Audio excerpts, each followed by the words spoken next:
তো বন্ধুরা আজকের ভিডিওতে আপনাদের গভর্নমেন্টের 3টি আইডি কার্ডের কথা বলবো। সেই 3টি আইডি কার্ড কেবলমাত্র আপনি আধার কার্ড দিয়ে খুব সহজে অ্যাপ্লিকেশন করতে পারবেন এবং মাত্র 2 থেকে 3 মিনিটের মধ্যে সেই আইডি কার্ডটি আপনি অনলাইনে অ্যাপ্লিকেশন করে সেই আইডি কার্ডটি আপনি তৈরি করতে পারবেন। এবং এই 3টি আইডি কার্ড যদি আপনি তৈরি করে রাখেন তাহলে কিন্তু গভর্নমেন্টের বিভিন্ন রকম বেনিফিট কিন্তু সরাসরি আপনি পেয়ে যাবেন। তো সেই জন্য আজকের ভিডিওতে আপনাদের বলবো যে এই 3টি আইডি কার্ড কী কী, যেটা আপনি আধার কার্ডের মাধ্যমে এই 3টি আইডি কার্ড যে তৈরি করতে পারবেন, এই 3টি আইডি কার্ড কী কী রয়েছে অথবা কীভাবে এর জন্য অ্যাপ্লিকেশন করবেন, কী কী বেনিফিট রয়েছে, সমস্ত ডিটেলস কিন্তু আপনাদের বলবো স্টেপ বাই স্টেপ। তো সেই জন্য ভিডিওটা প্রথম থেকে শেষ পর্যন্ত অবশ্যই দেখবেন মনোযোগ সহকারে এবং আমাদের চ্যানেলে প্রথমবার ভিজিট করে থাকলে আমাদের চ্যানেলটিকে সাবস্ক্রাইব করে রাখুন এবং পাশে থাকা বেল আইকনটাকে অন করে রাখুন, কারণ আমরা এরকম রিলেটেড নিত্য ভিডিও নিয়ে আসি। তো চলুন আজকে ভিডিওটা শুরু করা যায়। তো প্রথম কিন্তু ডিজিলকার যে অফিসিয়াল ওয়েবসাইট এখানে চলে আসবেন, অথবা ডিজিলকার যদি আপনার অ্যাপ থেকে থাকে তার মাধ্যমে আপনি অ্যাপ্লিকেশন করতে পারবেন, ঠিক আছে। তো সেই জন্য কিন্তু প্রথমে আপনি সাইন ইন অপশানে ক্লিক করবেন। সাইন ইন অপশানে ক্লিক করে দেওয়ার সঙ্গে সঙ্গে নেক্সট পেজ কিন্তু আপনার সামনে ওপেন হয়ে যাবে।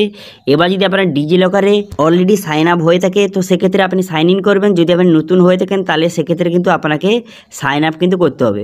সাইন আপ অপশানে ক্লিক করে আপনার আধার নাম্বার বসিয়ে তারপর সেই আধার কার্ডের সঙ্গে যেই মোবাইল নাম্বার লিঙ্ক আছে সেই মোবাইলে ওটিপি যাবে, তারপরে 6 সংখ্যার একটি পিন আপনি জেনারেট করে তারপরে কিন্তু আপনি সাইন ইন করে নেবেন। আমার অলরেডি সাইন আপ হয়ে আছে, সেই জন্য কিন্তু আমি সাইন ইন করে নিচ্ছি। সাইন ইন করে নেওয়ার পর এমন একটি ইন্টারফেস ওপেন হয়ে যাবে। এরপর আপনি কি করবেন, এরপর দেখতে পাবেন 3 একটা অপশান দেওয়া রয়েছে। 3 এই অপশানে কিন্তু আপনি ক্লিক করবেন। এই অপশানে ক্লিক করে দেওয়ার পর তারপরে সার্চ ডকুমেন্টস এই অপশানে কিন্তু আপনি ক্লিক করবেন। তো প্রথম যে আইডি কার্ড সেটা অ্যাপ্লিকেশন করার জন্য এই সার্চ ডকুমেন্টস ক্লিক করবেন।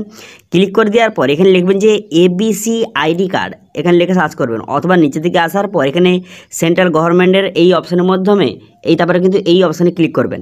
একাডেমিক এই যে অপশান দেখতে পাচ্ছেন এই অপশানে ক্লিক করে দেওয়ার পর তারপরে দেখতে পাচ্ছেন এবিসি কার্ড অ্যাপ্লিকেশন করার জন্য এই এবিসি আইডি কার্ড অপশানে ক্লিক করবেন। করে কিন্তু এখানে আপনারা সমস্ত ডিটেলসটা বসিয়ে দেবেন। এটা কাদের জন্য, যারা কিন্তু কোনো রকম স্টুডেন্ট তাদের জন্য কিন্তু এই আইডি কার্ড গভর্নমেন্টের তরফ থেকে তৈরি করা হচ্ছে। এই আইডি কার্ডটা আপনারা তৈরি করে রাখলে এই আইডি কার্ডের মাধ্যমে আপনার সমস্ত ডিটেলস কিন্তু এই আইডি কার্ডে কিন্তু থাকবে। আপনি কোন স্কুলে পড়ছেন এবং আপনার যে কত নাম্বার পেয়েছেন বা আপনার আধার কার্ডের মতো আপনার সমস্ত ডিটেলস, যারা স্টুডেন্ট কিন্তু তাদের সমস্ত ডিটেলস এই আইডি কার্ডে থাকবে। এবার এই আইডি কার্ডটা কীভাবে ক্রিয়েট করবেন, এই আইডি কার্ডটা সবাইকে অবশ্যই ক্রিয়েট করতে হবে যারা স্টুডেন্ট। এবার এই আইডি কার্ডটা কীভাবে রেজিস্ট্রেশন করবেন এর জন্য অ্যাপ্লিকেশান প্রসেস কিন্তু অলরেডি ভিডিও তৈরি করা হয়েছে, তার লিঙ্ক আই বাটনে ভিডিও ডেসক্রিপশন দিয়ে দেবো, সেখান থেকে দেখে এই আইডি কার্ডটা তৈরি কিন্তু খুব সহজে করতে পারবেন। এবার সেকেন্ড যে আইডি কার্ডের কথা বলবো সেটা হচ্ছে আভা আইডি কার্ড। এই আইডি কার্ডের মাধ্যমে আপনি এই আইডি কার্ডটা যদি আপনি তৈরি করেন কেবলমাত্র আধার কার্ড দিয়ে আপনি খুব সহজে এই আইডি কার্ডটা তৈরি করতে পারবেন। এবার এই আইডি কার্ডের বেনিফিট করে রয়েছে। এবার আপনারা জানেন যে আপনার যদি কোনো রকম হেলথের সমস্যা হয় তো সেক্ষেত্রে আপনি যদি কোনো রকম হসপিটালে যান সেখানে আপনার কিন্তু বিভিন্ন রকম টেস্ট কিন্তু করানো হয়। তো আবার কিন্তু কোনো কারণে আপনার যদি সেই হসপিটাল ছাড়া আপনি অন্য হসপিটালে যদি আবার যান যদি আবার কিন্তু পুনরায় সেই একই টেস্টগুলি আপনাকে করাতে হয়। তো সেক্ষেত্রে যদি আপনার এই কার্ডটি অলরেডি ক্রিয়েট হয়ে থাকে তো সেক্ষেত্রে কিন্তু আপনার যে একবার টেস্ট যদি আপনি করে থাকেন কোনো রকম টেস্ট, সেটা কিন্তু এই কার্ডে কিন্তু অলরেডি যে জেনারেট বা রিপোর্ট কিন্তু এই কার্ডে থাকবে। তো সেক্ষেত্রে কিন্তু আপনাকে বারবার রিপোর্ট করতে হবে না, একবার রিপোর্ট করলেই আপনার কিন্তু এই আইডি কার্ডটা সেখানে দেখালে নেক্সট যে হসপিটালে যাবেন সেখানে দেখালে আপনার কিন্তু রিপোর্ট যে কী ডিটেলস সেটা কিন্তু আপনার এখানে তারা দেখে বুঝতে পারবে। এছাড়া কিন্তু হেলথের অনেক রকম সুযোগ সুবিধা কিন্তু পাবেন এই কার্ডের মাধ্যমে। এই আইডি কার্ডটি কীভাবে বানাবেন সেটা নিয়ে কিন্তু অলরেডি ভিডিও তৈরি করা হচ্ছে, তার লিঙ্ক আই বাটনে ভিডিও ডিসক্রিপশানে দিয়ে দিয়েছি, সেখানে গিয়ে খুব সহজে দেখে নেবেন। এরপরে যে আইডি কার্ডের কথা বলবো সেটা হচ্ছে ই-শ্রম আইডি কার্ড।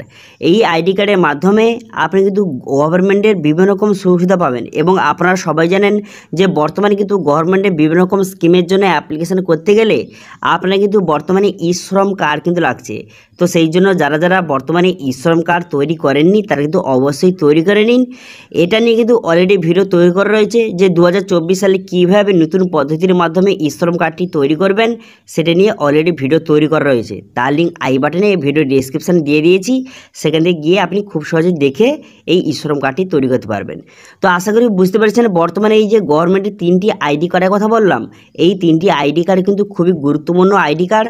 সবাই কিন্তু এই 3টি আইডি কার্ড অবশ্যই ক্রিয়েট করতে হবে। এই 3টি আইডি কার্ড ক্রিয়েট করলে আপনি গভর্নমেন্টের বিভিন্ন রকম সুবিধা থেকে কিন্তু আপনি বঞ্চিত হবেন না। আপনি গভর্নমেন্টের বিভিন্ন রকম সুবিধা সব কিছু সুবিধা আপনি পেয়ে যাবেন। ঠিক আছে, তো এটি ছিল আজকে আপডেট। ভিডিওটা ভালো লাগে থাকলে ভিডিওটা লাইক করে দেবেন এবং ভিডিও কিন্তু বন্ধুর সঙ্গে শেয়ার করে দেবেন এবং আমাদের চ্যানেলে প্রথমবার ভিজিট করে থাকলে আমাদের চ্যানেলকে সাবস্ক্রাইব করে রাখুন এবং পাশে থাকা বেল আইকনটিকে অন করে রাখুন, কারণ আমরা এরকম রিলেটেড নিত্য ভিডিও নিয়ে আসি। আজকে ভিডিওটা এই পর্যন্ত দেখা হচ্ছে নেক্সট ভিডিওতে। Thank you.